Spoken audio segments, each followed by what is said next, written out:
o'clock. I realized he was a private eye and not an attorney. I was refinancing one of my houses, met a gentleman named Kazakowski in February, and that September we started our own company together. And Marianne, who I'll always be grateful for, gave me a little red notebook and said, here are all people you need to call for your copiers, for your title insurance, for this, for that, your phone system. So basically it was like a red book of how to get started starting a law firm.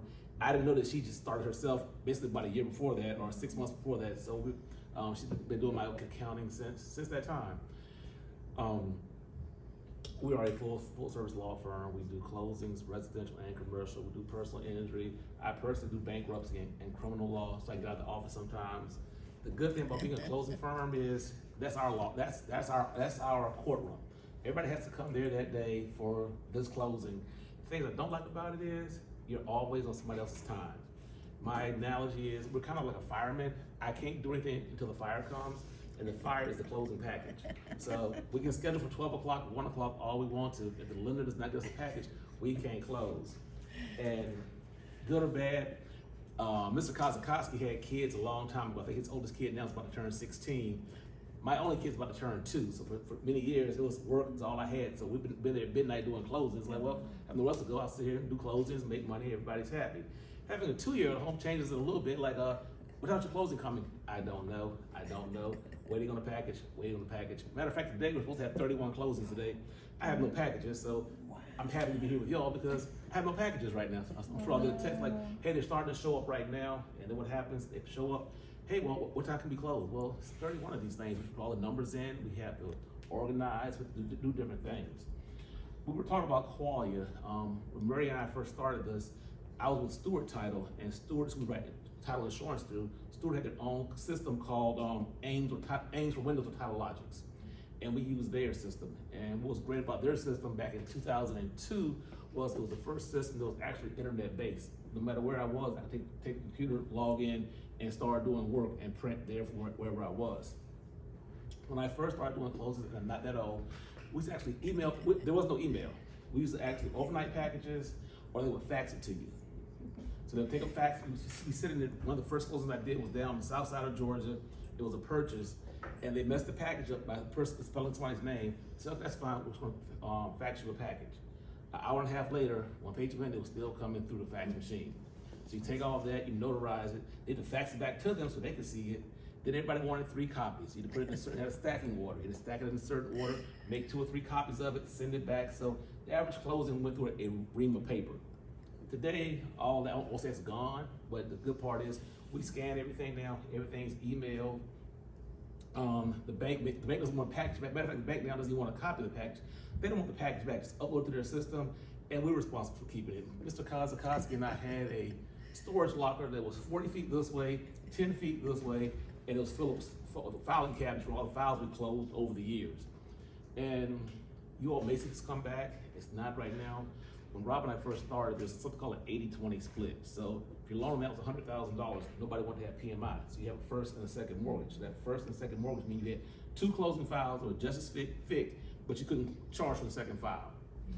And if you had 50 closes that month, you really had 100 because you closed 2 files, record everything, and that process. I actually just hired a new young lady, maybe about 2 months ago, 3 months ago, and I'm teaching her how to post close. And one of the good things that's changed, and I look at her and say, ma'am, I'm happy you weren't there in the old days. It used to be we had recording, it was 10 for the first page, 2 for each additional page. So not only did you go as a post closer, date everything, go through, and count all the pages, write a check out, and mail it to the county.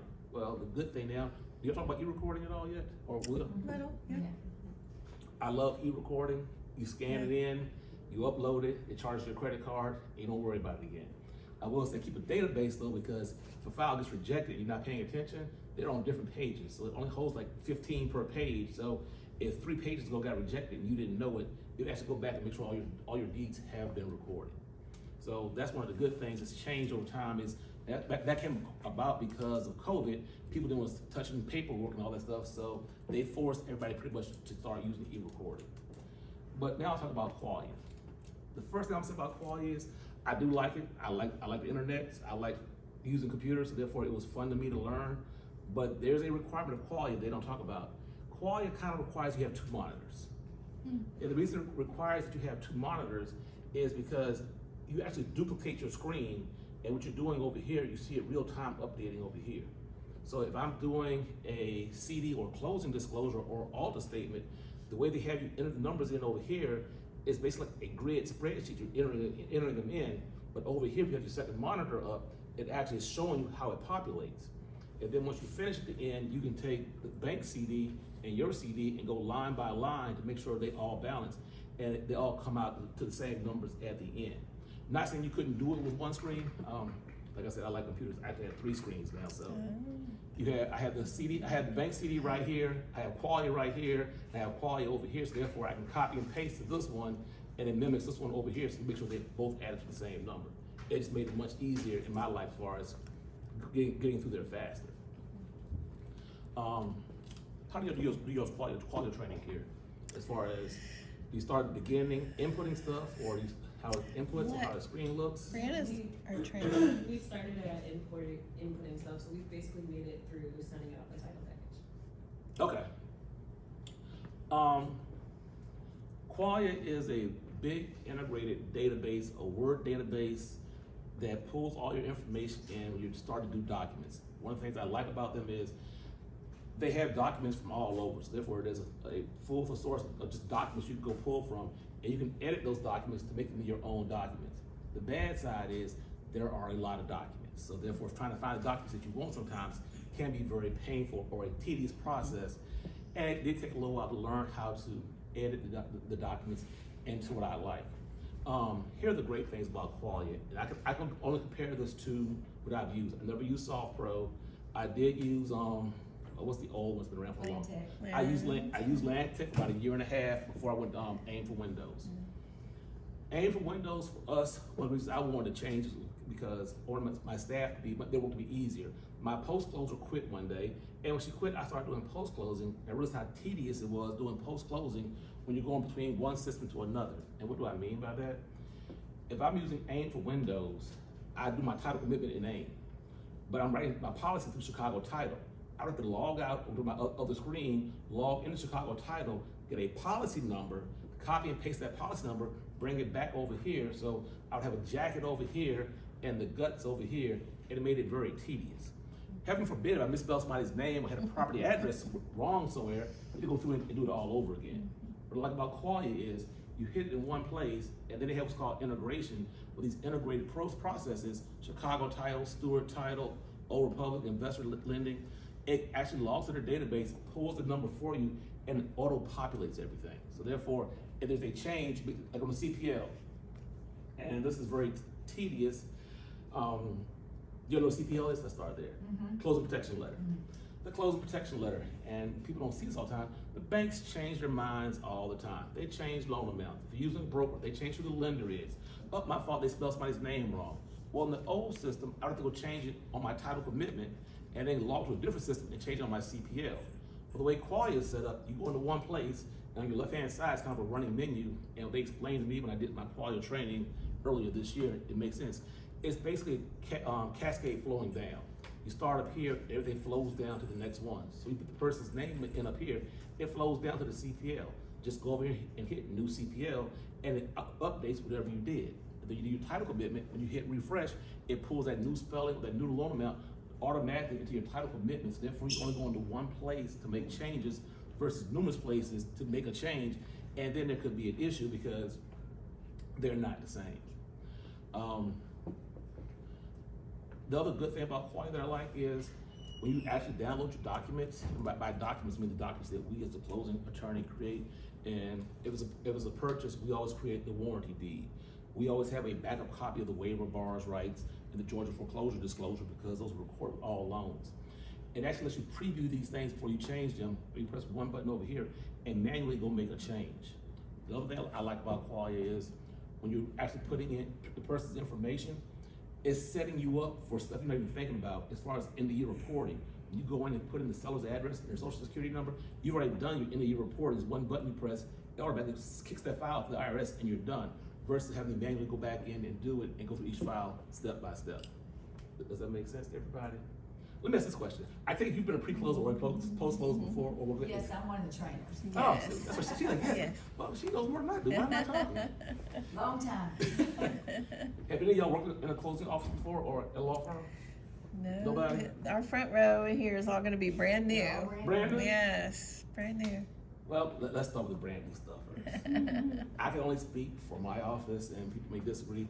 Typically, when you come into our office, brand new, I really don't care what your background is, we typically start you as the receptionist. And that's not being demoting or a downgrade, it's because real estate uses its own vernacular, its own words, and my office is set up very differently. I'll use example in Qualia.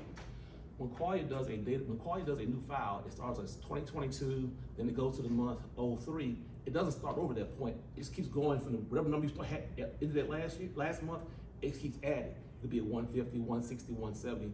That end third number never changes. We manually override that. In my office, we're in May right now, so it's 2022, which is the year, 05 is the month, 001. So we start over at 1 every month, therefore it's easy to keep track of files. Well, right now, y'all wouldn't know that. So answering the phone, you understand that. Also, the bank sends us their documents, and we have our own documents. The documents that we create, we don't send back to the bank. We keep those for ourselves. Those are kind of documents to protect ourselves, or a backup of waiver of borrower's rights, or backup something that we know we're gonna need. So you, as the receptionist, have no idea what those documents are. You all now have learned what a CD is, you're learning what an alter statement is, but you have no idea what these documents are or these files are in my office. So the easy way to learn that is by answering the phone, and it's repetition. One thing that I did change, and I said, I'm still learning, so one of the things that I've done that I kind of like is, I've created basically a master email address called closer@mkalaw.com. Everybody in the office gets that email. So when somebody sends that email in, my pre-closers get it, my post-closers get it, and my floaters get it. Why? Because while you're reading these emails, when you see the responses, you're learning what the document, what they're asking for, and how we respond, and why we respond.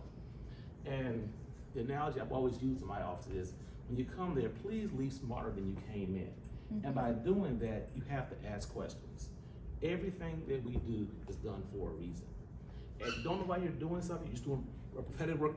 He did it like this last time, he did it like this last time, you're not learning. And if you're not learning, you're gonna do something that's gonna be incorrect. And unfortunately, every time there's a mistake made in real estate, it costs money. There is no way around it, it's a money mistake. My name is Leonard Medley III, and they put in a F instead of an R and record it. Leonard does not own the property, the bank doesn't have a proper lien, you have to go back and re-record it. It takes time, it takes money. Heaven forbid if Leonard filed bankruptcy, now the bank can't foreclose, it's a bigger issue. So I will say this is not a speed competition. You hate title commitments, we hate putting them together. That's how we get paid, because that tells the bank exactly what needs to be done to be in that first lien position. And in a typical office, it's set up as a pre-closer, post-closer, and a closer. And the receptionist kind of floats around helping out whoever needs help that day. But the pre-closer's job is to tell the bank exactly what needs to be done, so therefore they are in the first lien position. I'm sure they've told y'all this many times. Us as a closing attorney, we represent the lender. Our primary job is to make sure that if the borrower does not make his monthly payments or her monthly payments, the bank can foreclose. That's how I explain it. In order to foreclose, they do have a deed in that person's name, warranty deed, and a recorded security deed. Once they have the recorded security deed, if you don't pay, then they can foreclose on there. And hopefully we did our job of paying all the previous loans, therefore that bank is in a first lien position. And it's pre-closer's job to make sure they are in a first lien position. One of my pre-closers said she loved her job because it's like putting a puzzle together. When done correctly, real estate's really boring. Yep, they own the property, no issues. Yep, they own the property, no issues. When it's fun, like, oh, mom died, dad died, 2 kids died, no probate has been done. Now how do we fix this? It's called chain of title. So therefore, create each file as if it's a challenge or something that you're trying to solve. I had to explain to my new person last week, why did you do this? Well, this is what I did in the last file. Completely different. That was a purchase. This is a refinance. And you're doing your title commitment, and she put in the title commitment as far as a requirement, she didn't understand payoff lender versus the new lender. Like, well, why did you put this here? Well, aren't they the lender? They are the old lender. Well, why is this person taking out 2 loans in their house? No, they already have a loan on their house, and they're taking out a new loan on their house to pay the old loan off. And this person is a real estate agent, so I thought they would have understood this, but they have not. And that's the sad part or good part of this game, you know how you look at it. Real estate is touched by many people. If you are doing a purchase, and I'm not gonna say new construction, but just a purchase, you have a buyer, seller, 2 agents, a loan officer, and the whole team behind their loan officer. So everybody may understand they're part of the job, but they don't see what the other person does. And when I was speaking earlier as far as starting off as a receptionist, every law firm is run differently as far as how they do this. At one point, Robin, I think, had 12 employees. We were, at that point, in my mind, we were medium size. And I've learned, in my opinion, this is learned opinion, either you're small or you're very large. When you're medium size, you're doing a lot of work, but a lot of the work is just covering overhead. And I like to gamble, so I put this in terms of gambling. If I told you you could win $1,000, make $1,000, but you'd risk $100,000, who would take that bet? Who would bet $100,000 just to win $1,000? That's what a closing is. Us as a closing attorney, our liability is the size of every loan that we do. I won't say our overall profit, but what we charge on the settlement statement is roughly between $1,000 and $1,500, depending on the size of that loan. So I have to do a lot of $1,000 deals to cover that $100,000 worth of liability that I just took on. So speed, we don't care about. We care about accuracy and getting it right.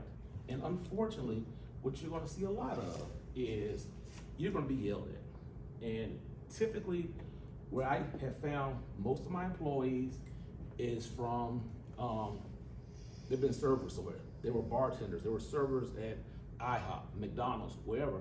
Why? Because they're used to a lot of things happening fast, because people are gonna call in, I want my title commitment right now, I want this right now, I want this right now.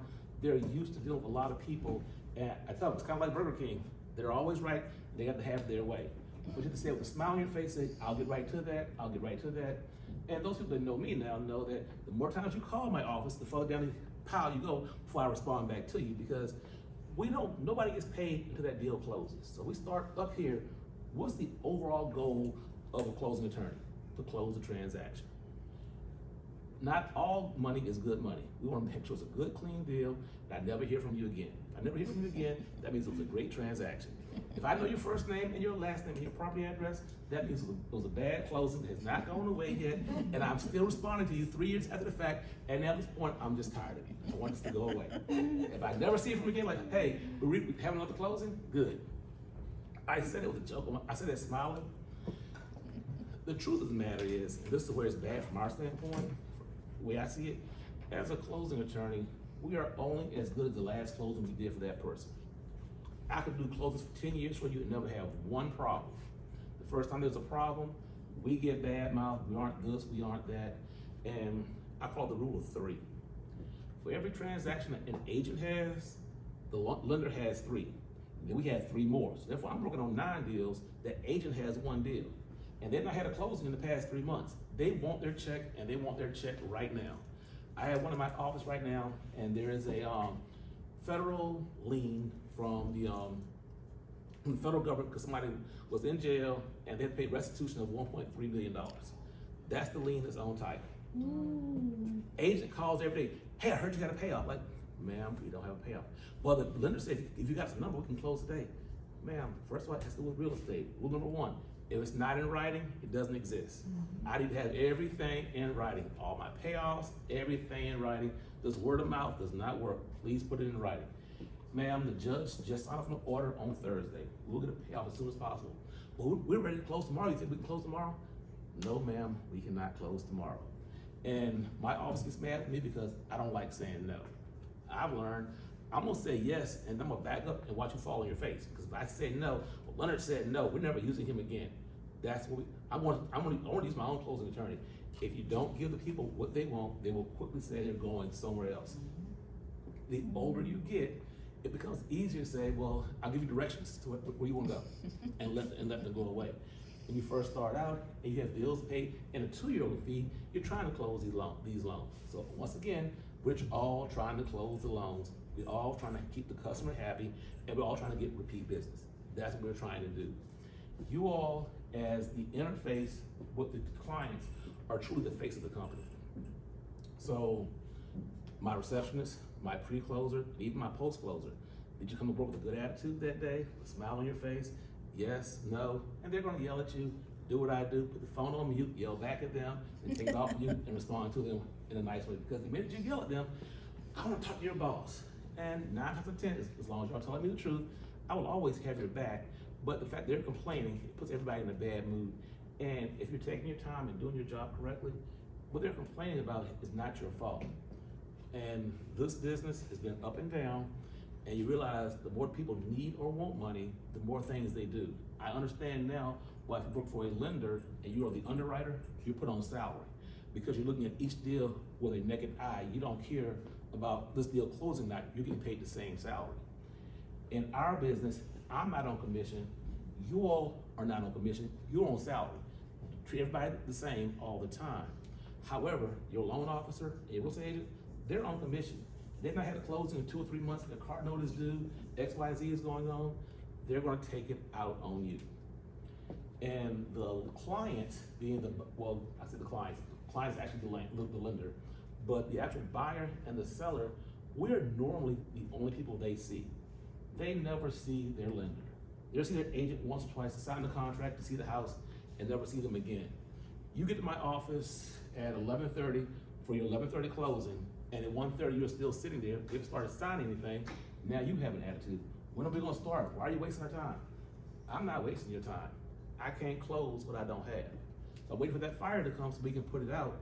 But now what's happened is my 12:30 showing up, my 1:30 showing up, and now you're sitting there and everybody's frustrated. You will also hear all of the excuses in the world. And I equate this to being a debt collector.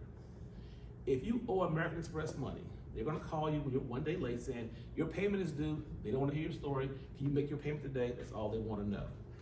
Your buyer, your seller, and your agents will all tell you, the rate is expired, the moving truck's out front, we have nowhere to live, you have all the excuses in the world why we need to close today.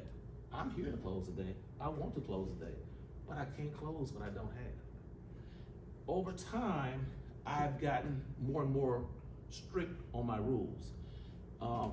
We switched from what used to be called a HUD statement to the closing disclosure about 3 or 4 years ago. The closing disclosure has on there that the person should see these documents 3 days before their actual closing. If they've seen that 3 days before their actual closing, they should know how much money they're bringing to closing and have already sent that in. Does not happen. We're still getting packages an hour before closing or 2 hours after closing. COVID came and changed a lot of the rules. When COVID came, you had to make an appointment to go to the bank and send a wire. So if you don't know how much to send me, we've already signed everything, and then you're leaving my office to go make an appointment at Bank of America, I may not get your wire until tomorrow or the next day. Is the seller happy with that? I've signed everything, I give my house away, I want my money right now. I don't have any money to give you. I can't give you what I don't have. So you will get yelled at. People will be pushy. You sit there and take it with a smile on your face and then make them feel right when it's all said and done. So that's closing 101. That's that part of it. But now back to why is this fun for me? I like people. So if don't like people, kind of hard. You have to like people, and that comes with the good and the bad. You have the yellers, the screamers, the passive aggressive ones. You have to learn how to deal with them. What you can do to protect yourself is make sure that what you've done is correct. And the good thing about Qualia and the other systems now, they're all integrated. And for example, Southeast Title, they're integrated with Qualia, so when I order a title, I can order it through their system, and when it comes back, it auto-populates all of the fields.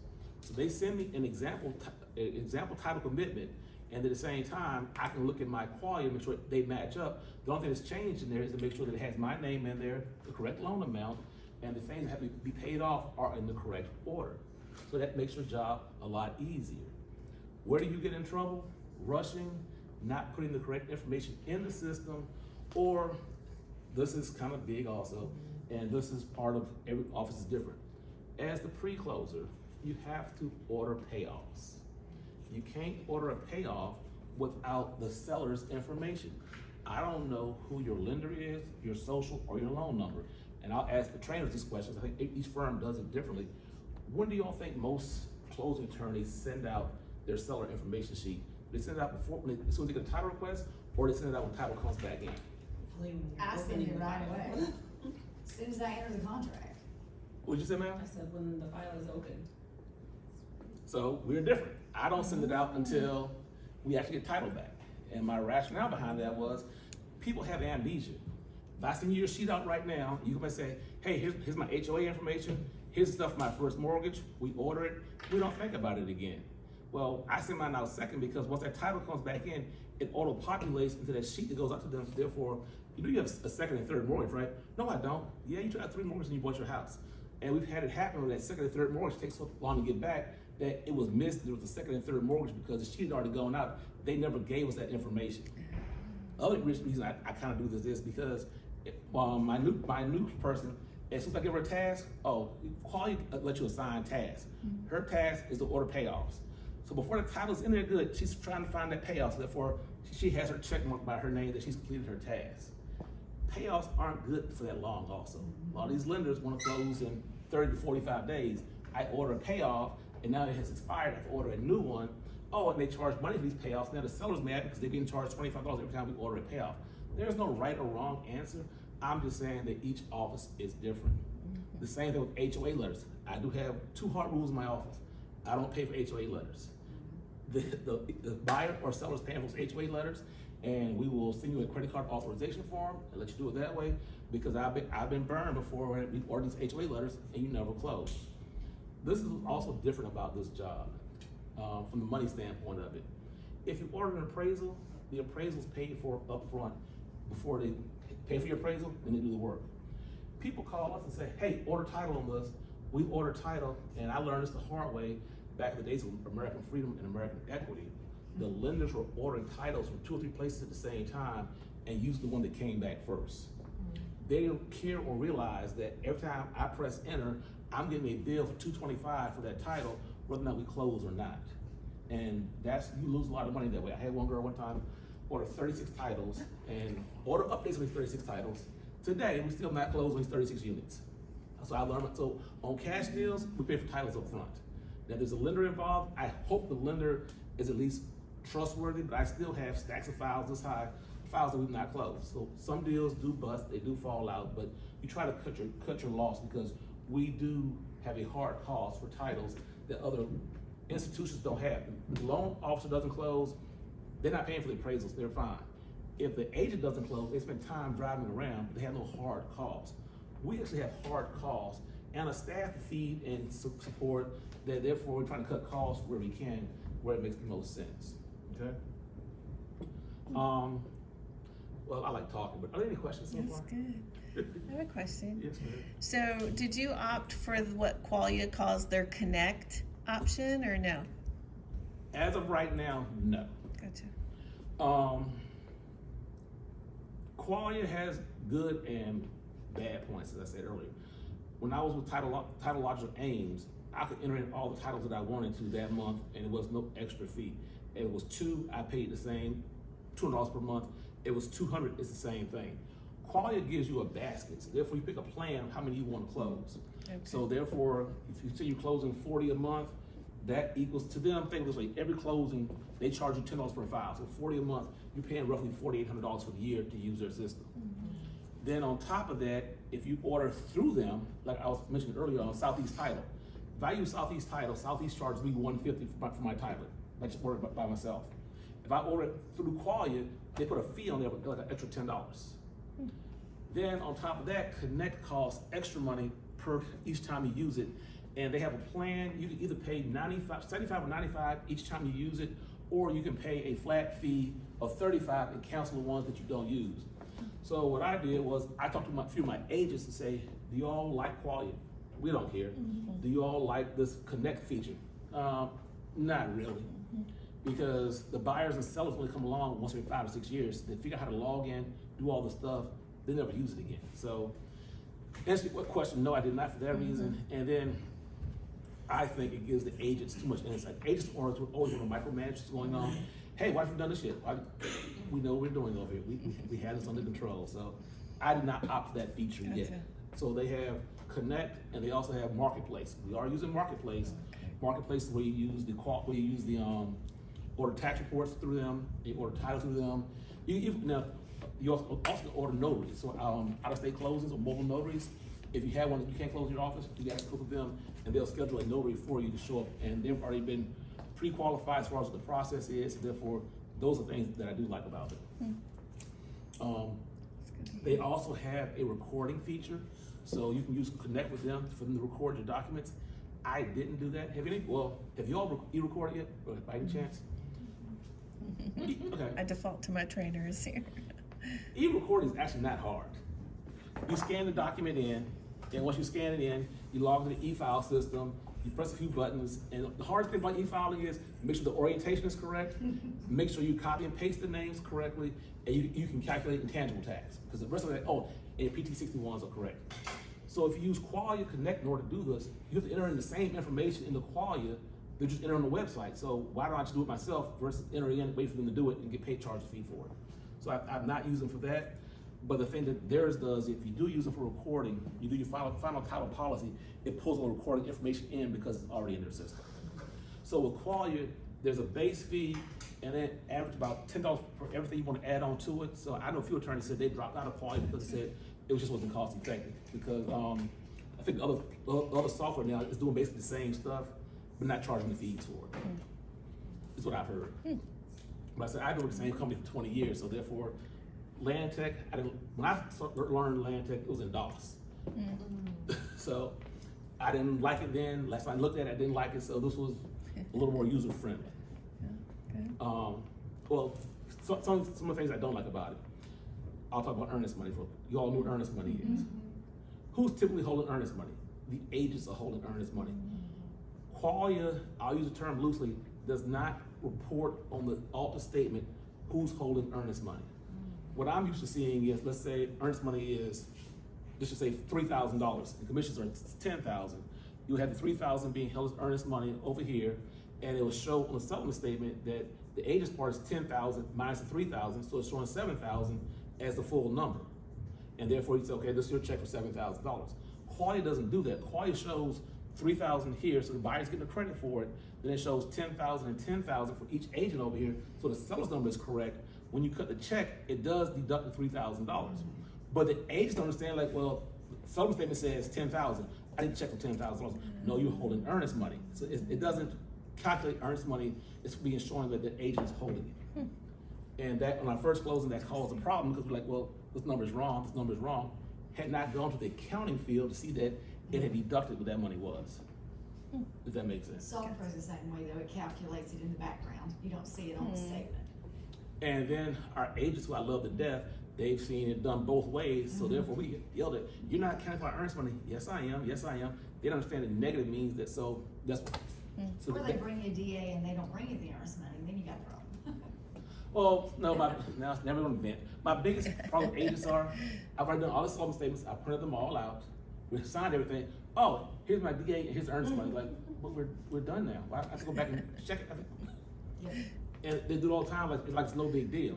And it is a deal because you told me $10,000, everything's been signed. I have to get rid of all my first 2 pages, give you all new pages, add a signature page behind that, and move forward. But they do it all the time. So those are the fun parts. Let's see, the bad parts of this business, make sure that the people, when they walk in, have valid IDs. This happened to Rob and I one time, that somebody walked in, gave us an ID, we finished closing, we cut checks, hadn't had anything out. The closing was supposed to be at 11 o'clock, it got moved to 10:30. At 11 o'clock, another person walked in and said, who are you? Well, I'm the seller. No, that's the seller. I don't know who that person is. Somebody basically tried to take somebody's ID to come in for those proceeds. The fake wires, I think we've all heard about the fake wires that's going on. There's systems around that now. Secure emails, don't send out any personal information via that way. And honestly, what we do is, anybody who wants a wire, we make them, when they come to the office, they give us a check there, so therefore we know what it is, or we have them fill out a sheet in the office versus we never email wiring information because we have had somebody try to hack our system one time, and they want closing proceeds sent to Europe as far as the earnest money. Like, well, sir, this thing was a little common sense. I'm in Atlanta, Georgia. Why would you be sending your earnest money to Europe? I mean, but it never made it there. And the sad part is, I went to file a police report. They're like, well, No wires are sent, nothing we can do. Yeah. I mean, it's attempted, but I don't want, they're not spending time trying to track down what was done. So those are things to be very cognizant of.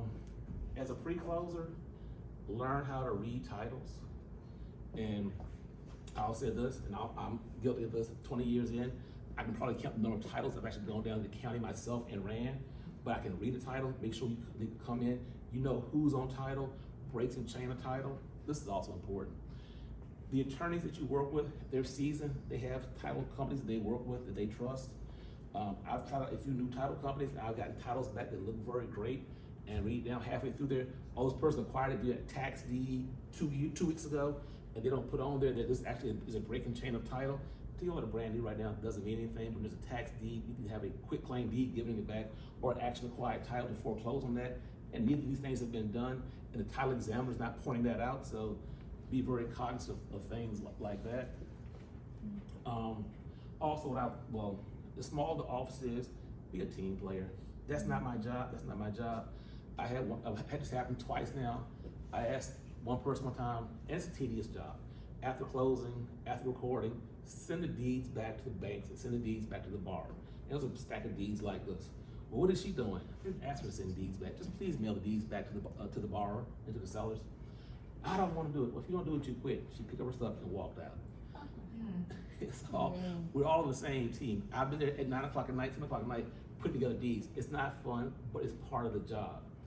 Everybody's job becomes monotonous after a while, so I do try to rotate people around.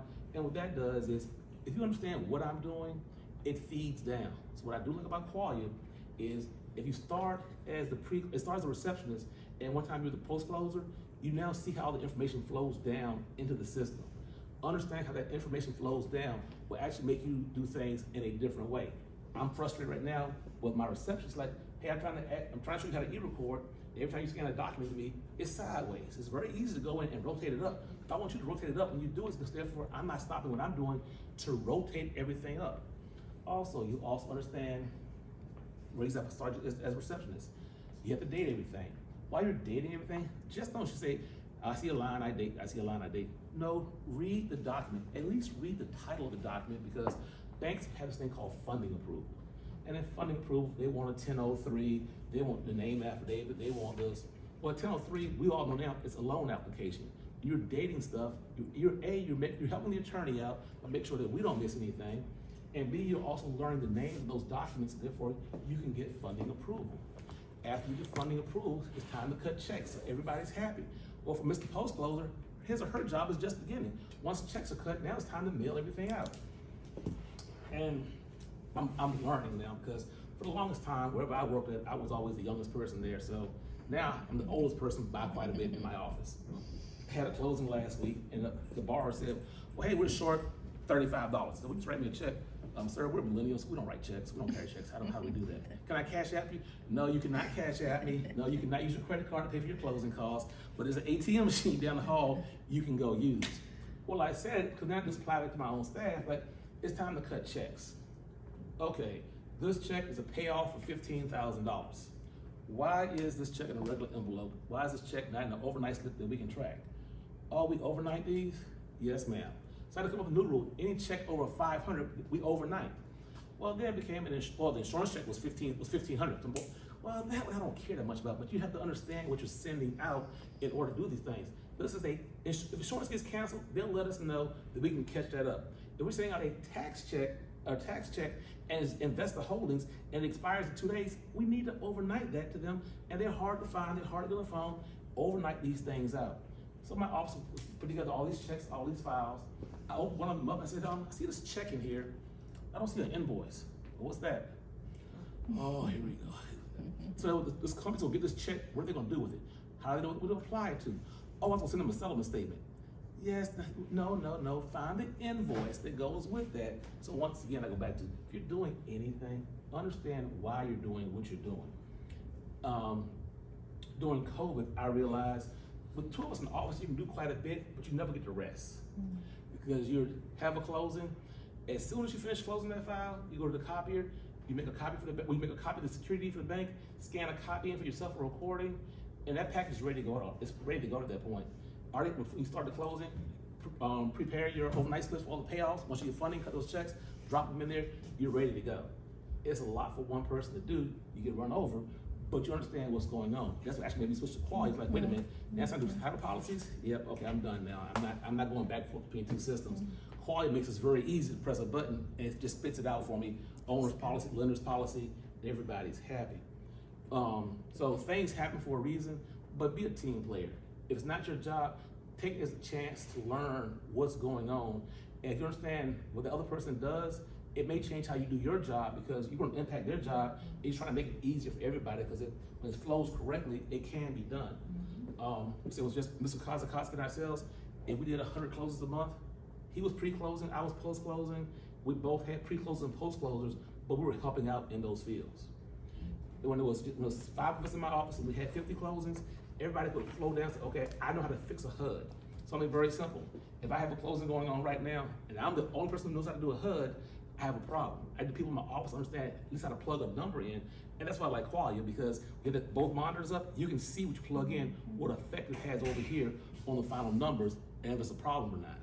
So those are the things that you learn as far as going through the process. Qualia does have some, doing CDs, for example. We first started doing CDs, and for those who know, the CD is a closing disclosure. We first started doing CDs. We started on page 1. We put the interest rate in there, check all these boxes. Like, I said, I don't know why we're doing this because we're not closing of hours, but that's what we're doing. Now to the point we just put in the second and third page, and they say approve, use hours, and you're good to go.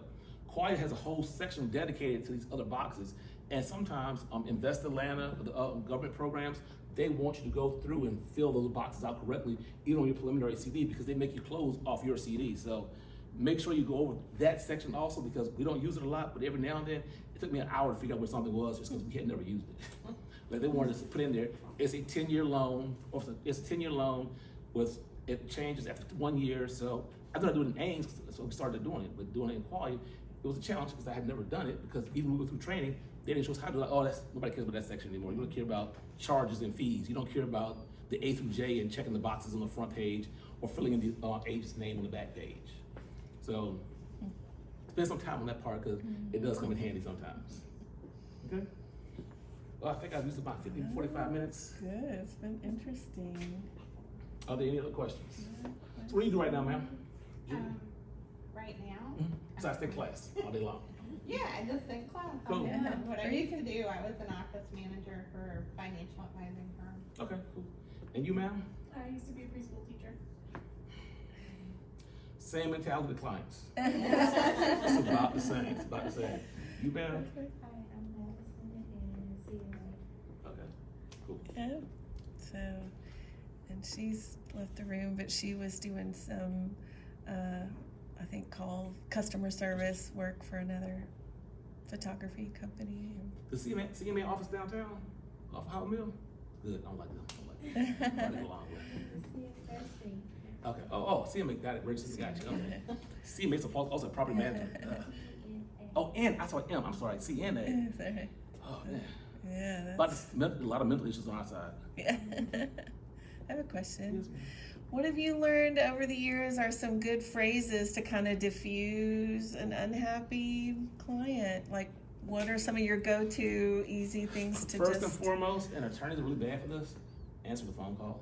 Mm-hmm. Most people like, tell them I'll call them back. Now, hey, get a number, I'll call them back. And we don't purposely not call back. We get carried away. We get answer the question, say, hey, I'm here to help you, get the information, exactly what happened. They just want to vent. A lot of times people just want to vent. Let them talk and say, okay, I understand what you said now, this is how we can fix this. Here's a prime example. You get this one year round all the time. I call it tax season. We're not there right now because we're in May, we come July, August, tax bills come out. And either you're collecting the full year taxes, estimating, or you're not collecting any taxes, whose tax bill is and how is it prorated. And nobody ever understands that I gave you a proration at closing, I gave you a credit at closing for the portion of the tax bill while the seller owned the property. The full tax bill will be your responsibility this year. I know I said in every closing because that's just the speech that I had. Why were my taxes paid? Because, or why is the tax bill not in my name? I bought my house in March and the tax bill is still in the seller's name. You let them vent and then explain to them calmly 3 or 4 times why it's not in their name. And that's the other issue. I won't say call it go-to. It's all in how you give the response. Let them vent, let them talk, and try to be as calm as possible. And I know how I am. After the 3rd or 4th time of explaining to you, like, okay, you just won't get this. You just won't get this. But you have to. They normally, well, the buyer and seller need to understand that you're not their attorney. You are the bank's attorney. You know, so that one, and I guess my last example, I get this one all the time, and I'm not sure how they're gonna fix this. I think we're at a point right now where nobody wants to hold earnest money, because every time there's holding earnest money, they want us to make a decision about whose money it is. And if they have a buyer and a seller saying they're both entitled to the money, the first thing they want to do is, I'm gonna call the state bar and complain that you won't release my money. Okay, well, I don't have a release from anybody, so therefore, I'm just gonna turn it over to the court. And then they think, you're trying to make money for yourself. No, I'm just trying not to get caught in y'all's dispute. I was rather turn it over to the court. And so therefore, agents are getting sued, attorneys are getting bar complaints. So I'm not sure how they're gonna handle earnest money going forward, because if it's 500, or anything, somebody told me anything with $5 is a lot of money. So if you had 500, 5,000, I mean, take the biggest one we had was $15,000 earnest money, and they both they're entitled to it. And I can have my opinion who I think it is. And there's a clause in there that says that you will not sue the attorney. That clause doesn't mean anything, because guess what? The way it's written, we're actually not part of the contract. We're actually an exhibit to the contract, and they want to file a lawsuit. I can't say, hey, you said you wouldn't sue me. Judge, please dismiss me. Once you're in the lawsuit, you're in the lawsuit. So those are the challenges I see as far as earnest money, the fraud that's going on, as far as people trying to steal funds from people, as far as wire their funds, whether being wired to or wired from. It's still a seller's market right now. There is a shortage of homes, but everybody's still busy. I'm not sure how this plays out in the next year or so, as far as with the demand for homes on the market. Okay. Well, once again, my name is Leonard Medley. Here's a card for everybody if you have any questions. Hopefully I'm not in the office, I'm out making new business, so shoot me an email. I love to respond back.